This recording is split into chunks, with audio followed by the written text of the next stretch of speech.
unserious individual. Now she seems to be saying he's deeply serious. In fact, she said quite openly she regards Donald Trump as a fascist. Do you think that is wise politics? Well, I mean, you're holding Kamala Harris to a different standard from Donald Trump. Kamala Harris has put out far more detailed policy proposals than Donald Trump has. So you want to compare apples to apples, Kamala Harris has been much more detailed, much more concrete in her economic message. So if you want complete economic messaging, there's one candidate that has it.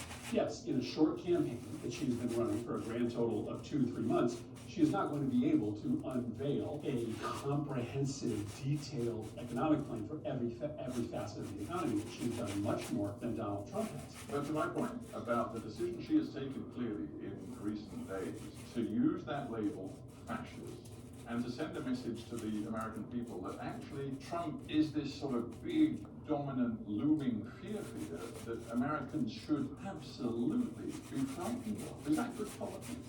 Well, it is true that Donald Trump is unserious about democracy, that he is unserious about protecting the rule of law, he is unserious about caring about everybody else but himself, but he is serious about implementing that destructive agenda. So it is true that he is both unserious and serious at the same time. And you think that cuts through? I mean, I'm just thinking, are there any Americans in this country left who haven't formed an opinion about whether Donald Trump is dangerous or not? They've seen him in power for 4 years, for goodness sake. They've seen him become a convicted felon. They hear him on the TV every single day. I mean, I just wonder whether you think you're going to change people's minds at this last minute by suddenly doubling down on this notion that he's an American fascist. So, I really think of a year where I walk across the state of Connecticut from one end to the other. And people always ask me, what do you learn? What I learn on that walk is that most people in this country are not paying attention to politics on a daily basis. Most people are paying attention in a fairly casual way. Many people plug in at the very last minute. But I actually don't think it's true that every American is coming to a conclusion about whether or not Donald Trump actually presents a danger to American democracy. People wonder, was it a smart thing for Joe Biden to end the 2022 campaign talking about the threats that Republicans present to democracy? He said, talk about the economy, talk about choice. Joe Biden finished the 2022 campaign, the midterm campaign, talking about the threats to democracy because he knew that for a lot of lower propensity, lower information voters, they needed to hear that a vote for Republicans may actually compromise their ability to participate in democracy moving forward. So I actually think it's a necessary argument to make. I think it's a politically smart argument to make. I don't think you make it without still talking about choice and the economy and other issues, but I don't think we should assume that every American knows the threat that Donald Trump presents to democracy. Now, you were part of a big effort to get a bipartisan bill passed through the US Congress to get tougher controls on the border, beef up border security. It failed. So here we are with immigration as a huge issue in the election. Now, just a year or so ago, Kamala Harris's position was that beefing up the border and building out that wall that Donald Trump's always talked about was quote unquote un-American. Today, she's saying that she backs massive new investment in finishing that wall. What does Kamala Harris really believe? Well, what I've heard Kamala Harris say is that if she's president, she'll bring back the bipartisan border security bill. That bill had no additional money for building a wall. That bill was about increased enforcement authorities and the ability to turn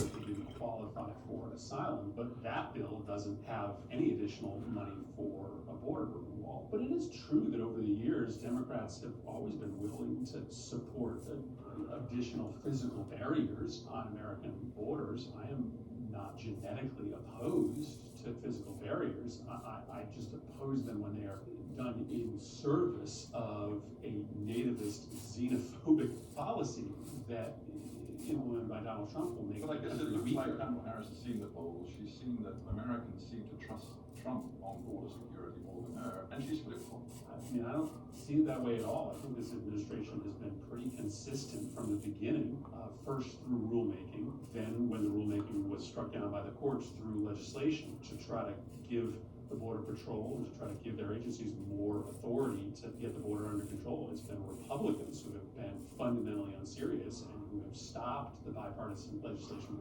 from becoming law. You are really interested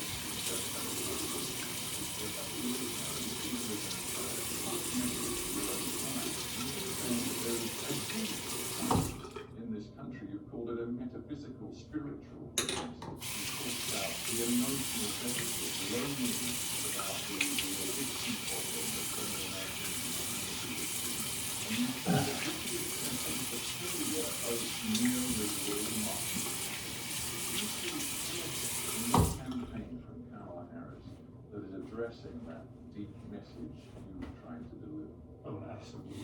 What I have seen from Kamala Harris and from Joe Biden is a recognition that we need to act in some new ways to transfer power back to people who feel like they've lost it.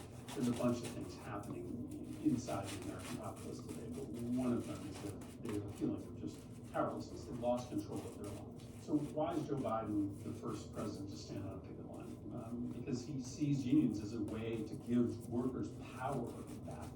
Yeah, but you know what? What really struck me the other day was that the Teamsters Union, one of the most influential, one of the biggest in the United States, said they would not endorse Kamala Harris, nor indeed Donald Trump, but they wouldn't endorse Harris because it was quite plain that at least half their members are going with Trump. Working class Americans, those in the communities you're talking about, feel so dislocated from the world of you could choose to make one union's decision the story, right? Or you could choose to look at the 95% of unions in this country that have endorsed Kamala Harris. It is also not true that low-income voters are supporting Republicans. Low-income voters in this country still prefer Democrats. Hang on, Republicans. Then we get to the gender issue.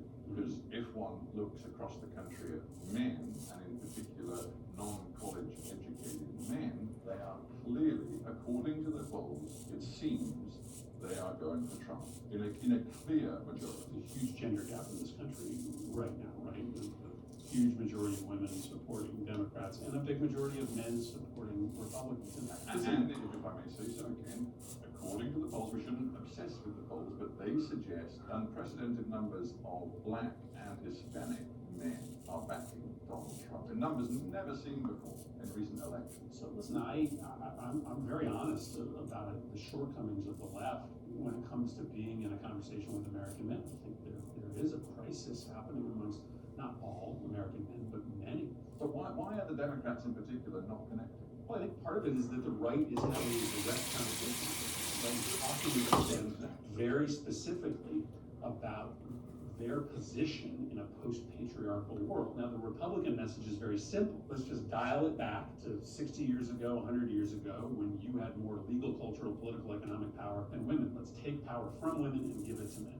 I do think the Democratic Party left has to be in a more transparent, direct conversation with men. See, you call yourself and talk to them about power, right? But say we don't need to deliver it to you from women.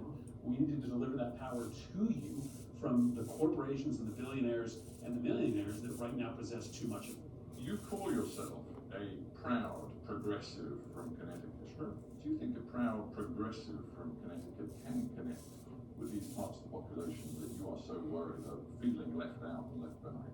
Well, sure, because ultimately what people want is authenticity. I believe in a woman's right to decide for herself what she does over her body. I believe in attacking climate change. I want universal tax. I also believe that you have to be much more purposeful conversation with people about the things that they feel, and I don't think the Republican Party actually offers any antidote. I think we've got to be doing much more designed conversations for populations.